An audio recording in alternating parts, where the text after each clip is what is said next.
സുഹൃത്തുക്കളെ, നിങ്ങൾ ചിന്തിക്കണം. കടുപ്പമുള്ള വിഷയമാണ് ഇത്, ചിന്തിക്കേണ്ടതാണ്. ഇന്ന് തലയും മാറും മറക്കുന്ന ഏതെങ്കിലും പെണ്ണുണ്ടോ? ഇന്ന് തലമറക്കണമെന്ന ബോധം ഒരൊറ്റ പെണ്ണിനുമില്ല. എല്ലാ പെണ്ണുങ്ങളുടെയും തട്ടമുള്ളത് തലയിൽ നിന്നൊക്കെ വീണു, അത് തോളിലാ കിടക്കുന്നത്. പറയാനും വയ്യ, പറഞ്ഞാൽ നന്നാകുന്നില്ല. എന്റെ പ്രിയപ്പെട്ട പ്രവർത്തക, സുന്നത്തിയമാഴത്തിന്റെ പ്രവർത്തകന്മാരോട് ഞാൻ പറയുന്നത്, പലപ്പോഴും സുന്നത്തിയമാഴത്തിൽ അണുവളവോളം വിട്ടുവീഴ്ചയില്ലാത്ത സുഹൃത്തുക്കള് കല്യാണം കഴിക്കുമ്പോ ഭാര്യമാരെ നേരെ നിർത്താൻ പലപ്പോഴും കഴിയാറില്ല. പരാജയപ്പെടുന്നു. നിങ്ങള് തലമറക്കാൻ പെണ്ണിനോട് പറയാൻ, എടി തലമറക്കടി എന്ന് പറയാനുള്ള വോയിസ് നിങ്ങൾക്കില്ലാതെ പോയെങ്കിൽ, മക്കളെ, നിങ്ങളെ പെണ്ണു മാത്രം നരകത്തിൽ കിടക്കുമെന്ന് കരുതി സമാധാനിക്കണ്ട. അത് നിങ്ങൾക്ക് വേദനയായിരിക്കും. പക്ഷെ അവിടെ മാത്രം ഒതുങ്ങൂല കേട്ടോ, അവിടെ മാത്രം ഒതുങ്ങൂല. സംഗതി കുറച്ചും കൂടെ കടുപ്പുള്ളതാ. ഖൂ അൻഫുസകും വഅഹ്ലീകും നാറാ. നിങ്ങളെ ബാധ്യതയാണ് പെണ്ണിനെ തലമറപ്പിക്കുക എന്നത്. അത് ചെയ്തില്ലെങ്കിൽ സംഗതി അപകടത്തിലായിരിക്കും പിണയുക. ഈ ഔറത്ത് മറക്കാത്ത പെണ്ണുങ്ങളെ കുറിച്ച്, അവളെ കുറിച്ച് അള്ളാഹുവിന്റെ റസൂല് പറഞ്ഞത്, മറ്റൊരു സ്ഥലത്ത് വ്യക്തമായി പറഞ്ഞത് നിങ്ങൾ കേൾക്കുക. റസൂലുള്ളാഹി തങ്ങൾ പറഞ്ഞു, സ്വിൻഫാരി മിൻ അഹ്ലിന്നാർ.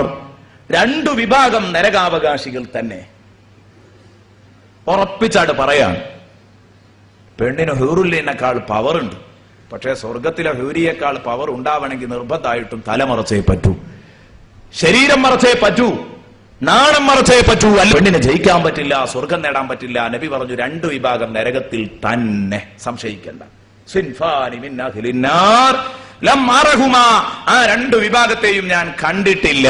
റസൂലുള്ളാഹി പറയുന്നു, രണ്ടു വിഭാഗത്തെയും ഞാൻ കണ്ടിട്ടില്ല. അപ്പൊ കാലാന്തരങ്ങളിൽ വരാനിരിക്കുന്ന രണ്ടു വിഭാഗം നബി കണ്ടിട്ടില്ല എന്ന് പറയുമ്പോൾ അതിന്റെ അർത്ഥതാണല്ലോ, ഞാൻ അവരെ കണ്ടിട്ടില്ല.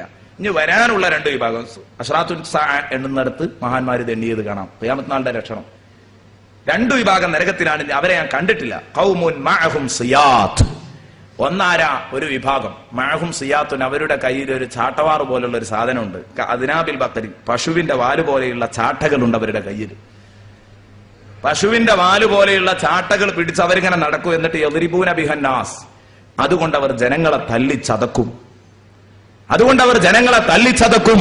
ഇങ്ങനെയുള്ള ഒരു വിഭാഗം അവർ നരകത്തിലാണ്.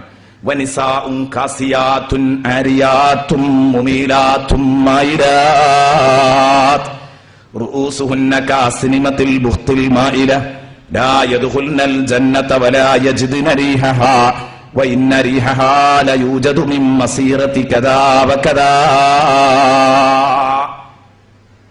പിന്നെ വേറൊരു പെണ്ണുങ്ങള്, മറ്റൊരു പെണ്ണുങ്ങളാണ്.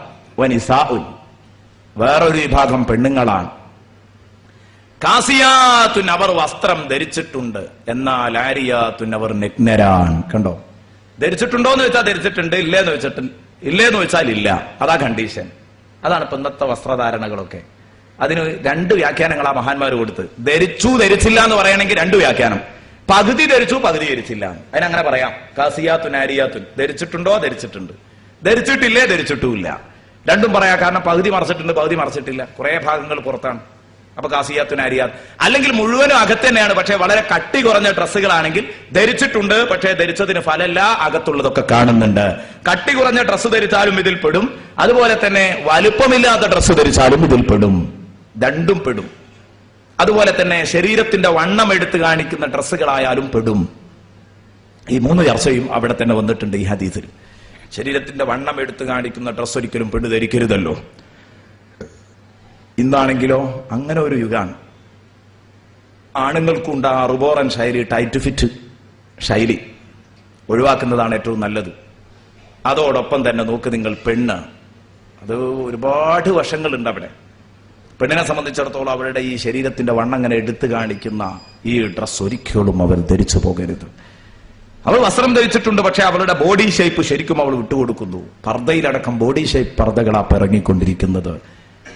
മോഡൽ പർദ്ദകളുടെ കൂട്ടത്തിൽ അങ്ങനെയും.